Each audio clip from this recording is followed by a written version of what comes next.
अफ़गानिस्तान में हमेशा उथल पुथल रहता है, तालिबान की वजह से आजकल भी है। ये कहानी अफ़गानिस्तान से ही शुरू होती है। अफ़गानिस्तान में अफ़गान शाह ज़मीन नाम का एक नौजवान रहता था।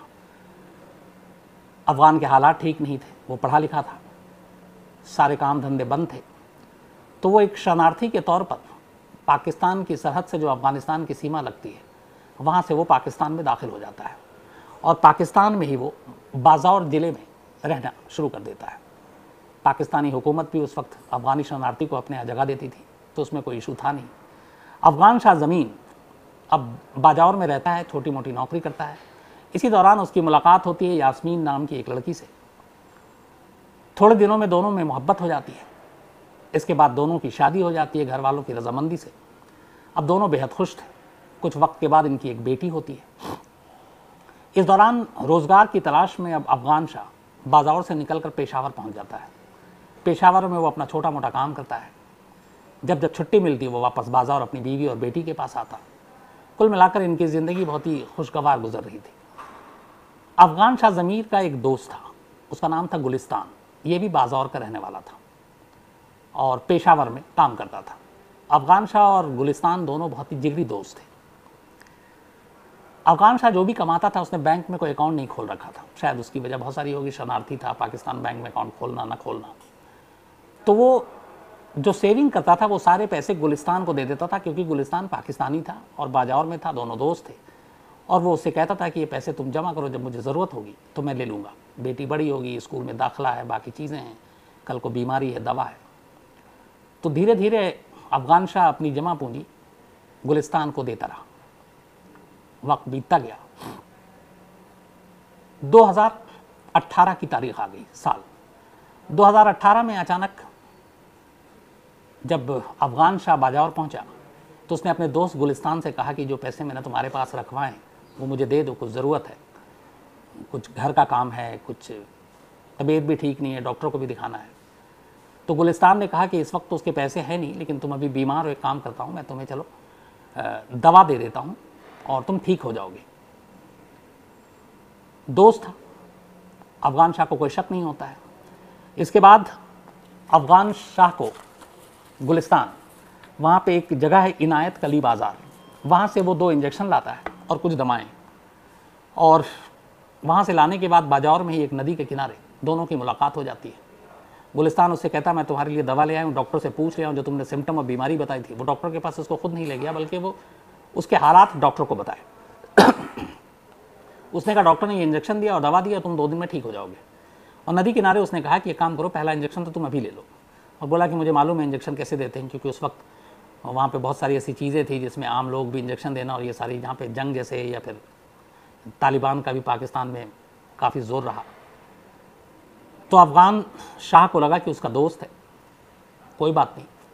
उसने एक इंजेक्शन अपने हाथ से गुलिस्तान ने अफ़गान शाह को लगा दिया और दवा दी। बोला कि अब जाओ घर जाकर आराम करो, रात को दवा खा लेना, अगला इंजेक्शन कल लगवा लेना, या तो मैं ही आ जाऊँगा।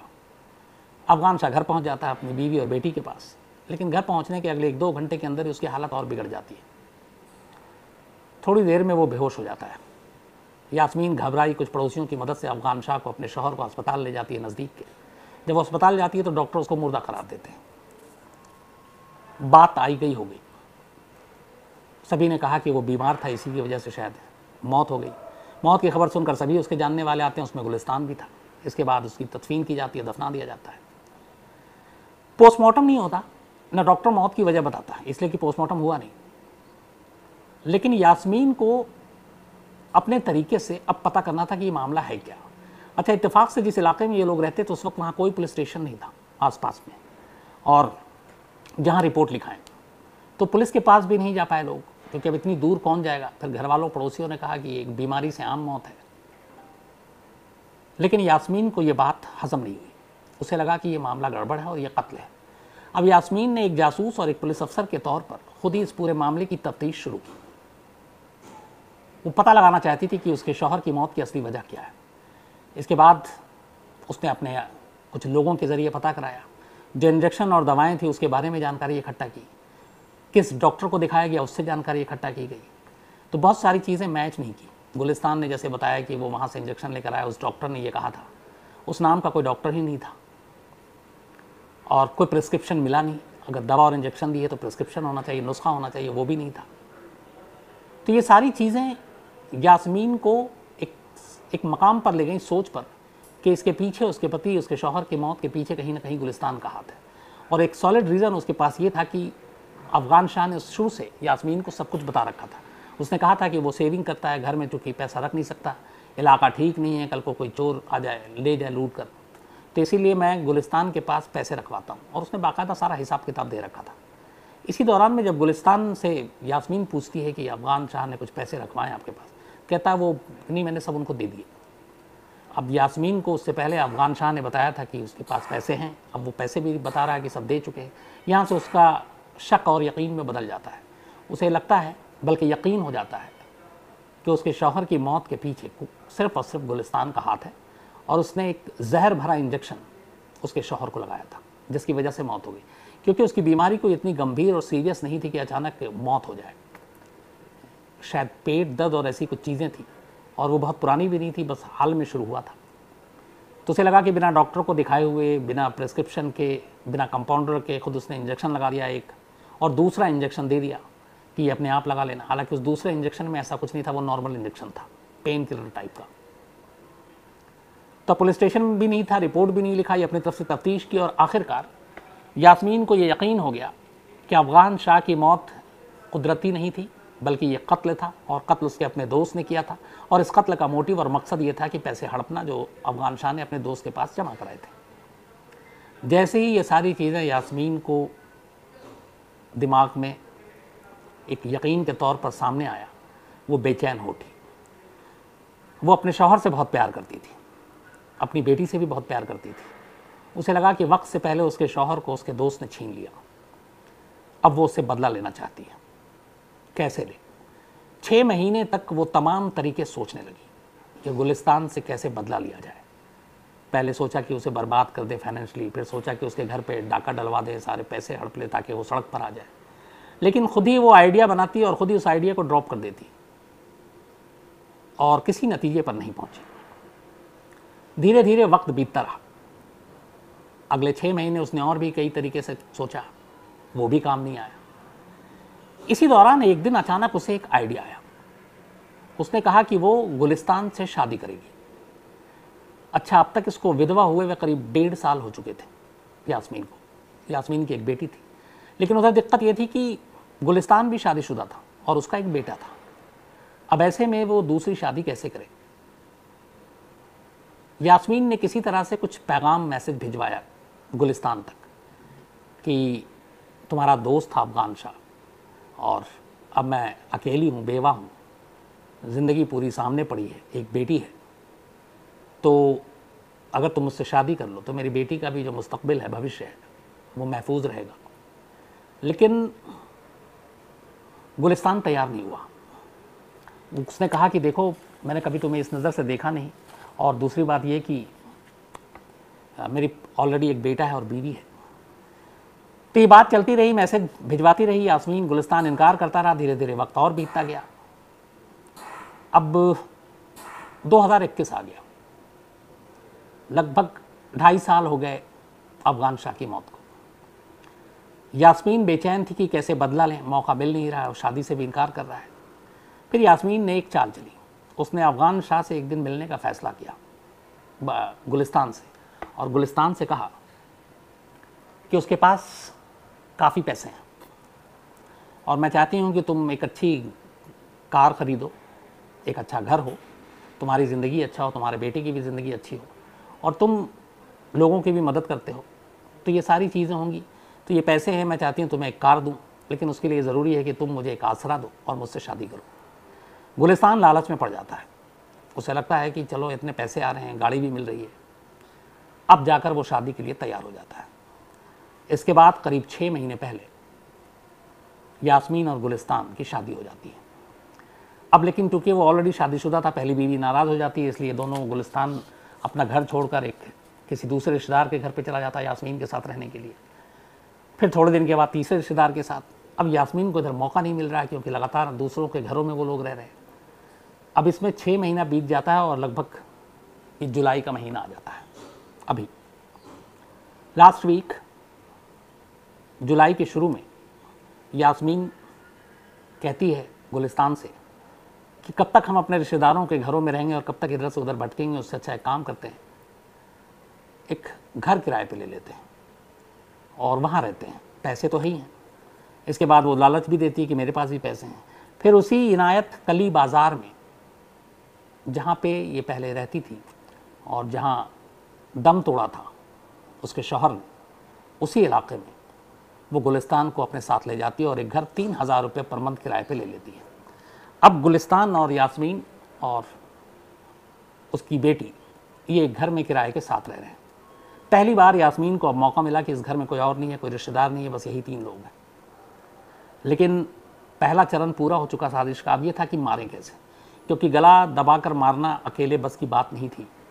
वो हट्टा कट्टा था गुलिस्तान, यास्मीन नाजुक थी, उसे लगा कि वो उस पर काबू नहीं पाएगी।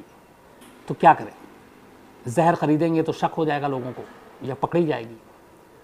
तो अब मारने के लिए हथियार क्या करें। फिर इसका भी उसने हल निकाला। एक दिन उसने कहा कि तुम दिन भर बाहर रहते हो काम के सिलसिले में, फिर अपनी बेटे और उनसे भी मिलते हो, और मैं घर में अकेली रहती हूँ, घर में पैसे भी हैं, तो यहाँ पे चोर लुटेरे भी आ सकते हैं, तो हम लोगों को अपनी हिफाजत के लिए एक पिस्तौल ज़रूर रखनी चाहिए। गुलिस्तान कहता हाँ ये बात तो सही है। इसके बाद 13,500 रुपये में गुलिस्तान एक पिस्टल ख़रीद कर लाता है। मतलब यास्मीन कत्ल का हथियार भी उसी के हाथों से ख़रीदवाती है। तो अब पिस्टल भी आ गया 13,500 रुपये में। उसने यास्मीन ने कहा दिखाओ ये कैसे चलता है, बाकायदा गुलिस्तान से ही सब कुछ पूछा। उसने कहा कभी अगर मैं घर में अकेली फंस गई, बेटी है, कोई आ गया, तो अपनी हिफाजत के लिए इसको कैसे चलाएंगे। तो गुलिस्तान ने उसे बताया कि इसमें ऐसे गोलियां भरते हैं, इसको ऐसे ट्रिगर दबाते हैं। वो सब कुछ सीख गई। पिछले हफ्ते पहली बार अब यास्मीन को एक मौका मिलता है। उसने तय कर लिया था कि आज की रात ही वो गुलिस्तान से अपना इंतकाम लेगी, अपने शौहर के मौत का बदला लेगी। वो रात को जागी रहती है, गुलिस्तान सो जाता है। रात करीब 1 बजे वो उठती है बिस्तर से, दूसरे कमरे में जाती है जहाँ एक संदूक में वो पिस्टल रखा था। वो पिस्टल निकालती है, गोली भरती है, वापस कमरे में आती है, नींद में बेसुध गुलिस्तान की तरफ देखती है और ट्रिगर दबा देती है। लेकिन गोली नहीं चलती। वो 2-3 बार लगातार बेतहाशा पागल की तरह ट्रिगर दबा रही है, गोली चल नहीं रही है। अब वो घबरा जाती है, परेशान हो जाती है। इसके बाद वो वापस दूसरे कमरे में जाती है, फिर देखती है कि इसमें दिक्कत क्या है। फिर वो चैम्बर खोलती है, गोली चेक करती है, दोबारा गोली डालती है, फिर से वापस कमरे में आती है। अब भी गुलिस्तान सो रहा है बेसुध। इसके बाद वो बिल्कुल उसके करीब जाती है, सिरहाने जाती है और उसके सर के बिल्कुल पास पिस्टल की नाल रखकर ट्रिगर दबा देती है। इस बार गोली चल जाती है। पहली ही गोली में गुलिस्तान का काम हो चुका था, लेकिन यास्मीन नहीं रुकती। इसके बाद वो दूसरी गोली चलाती है उसके सीने पर। गुलिस्तान दम तोड़ देता है। यास्मीन उसे देखती है, उसकी नफ्स टटोलती है, दूसरे कमरे में वापस जाती है, संदूक में वापस पिस्टल रखती है, बाकी की गोलियां बाहर निकालती है और उसी बिस्तर पर आकर बैठ जाती है। ये सब कुछ हुआ था रात करीब 1 से 1:30 के दरमियान। और 1 से 1:30 के दरमियान उसी बिस्तर पर बैठकर वो लगातार अब अपने उस शौहर को देख रही है जिससे सिर्फ अपने पहले शौहर के कत्ल का बदला लेने के लिए उसने शादी की थी और 3 साल इंतज़ार किया था। और इस 3 साल के इंतज़ार के बाद आखिरकार उसका इंतकाम पूरा हुआ था। वो पूरी रात बिस्तर पर बैठी रही और इसके बाद सुबह जैसे ही सूरज की किरणें आई, वो दरवाज़ा खोलती और चीखती है कि मेरे शौहर को किसी चोर डाकू ने गोली मार दी। पड़ोसी उसकी आवाज़ सुनते हैं, पड़ोसी घर के अंदर आते हैं। इसके बाद देखते हैं खून से लथपथ लाश पड़ी हुई है गुलिस्तान की। पुलिस को फ़ोन किया जाता है। 3 साल पहले जब अफगान शाह की मौत हुई थी तब उस इलाके में कोई पुलिस स्टेशन नहीं था, लेकिन 3 साल के अंदर वहाँ एक नया पुलिस स्टेशन खुल चुका था। खबर सुनकर पुलिस की टीम वहाँ पहुँचती है। उस वक्त वहाँ इंस्पेक्टर थे इनायत अली, वो आते हैं, सारी तफ्तीश होती है। लेकिन उन्हें शक होता है क्योंकि अड़ोस पड़ोस के कुछ लोग देर रात तक जागे हुए थे, उन्होंने किसी को आते देखा ना जाते देखा। फिर भी वो तफ्तीश जारी रखते हैं। 2-4 दिन बीत जाता है। इस दौरान में पुलिस को पुरानी कहानी भी पता चलती है कि कैसे यास्मीन की शादी हुई थी अफगान शाह से, कैसे उसकी मौत हुई। पड़ोसियों से ये भी पता चला कि यास्मीन हमेशा अपने पति, अपने शौहर की मौत के लिए गुलिस्तान को ही जिम्मेदार मानती थी। तो पुलिस का माथा ठनका कि जिसे वो अपने शौहर का कातिल मानती थी, उससे उसने शादी क्यों की। इसके बाद धीरे धीरे छानबीन के बाद आखिरकार पुलिस को तलाशी में एक संदूक से वो पिस्टल मिल गई जिससे गोली चली थी। उस पिस्टल से चली गोली और जो खोखे बरामद हुए उसको टेस्ट के लिए भेजा गया। फॉरेंसिक रिपोर्ट आई, गोली मैच कर गया। इसका मतलब था कि गोली घर के अंदर ही चलाई और घर के अंदर से जो चलाने वाला था वो घर का ही था। अब पुलिस ने यास्मीन से सख्ती से पूछताछ की। बहुत ज़्यादा सख्ती करने की ज़रूरत ही नहीं पड़ी। यास्मीन ने एलानिया ये एक्सेप्ट किया कि हाँ, मैंने ही गुलिस्तान को मारा है, क्योंकि मुझे अपने शौहर की मौत का बदला लेना था और अपने शौहर के कत्ल का बदला लेने के लिए ही मैंने गुलिस्तान से शादी की। 3 साल इसकी मौत का इंतज़ार किया। आज मेरा इंतज़ार और इंतकाम दोनों पूरा हुआ। इसके बाद यास्मीन को जेल भेज दिया गया। उस इलाके के आधे लोग यास्मीन को कातिल के तौर पर देखते हैं, बाजावर ज़िले में पाकिस्तान के। आधे लोग उसके साथ हमदर्दी रखते हैं कि इसने किस तरीके से 3 साल तक अपने दुश्मन से बदला लेने का इंतज़ार किया, उसके साथ शादी की, उसके साथ सोई, उसके साथ रही और फिर अपने हाथों से उसे मौत के घाट उतार दिया। तो ये थी कहानी सरहद पार पाकिस्तान से एक अजीब बदले की।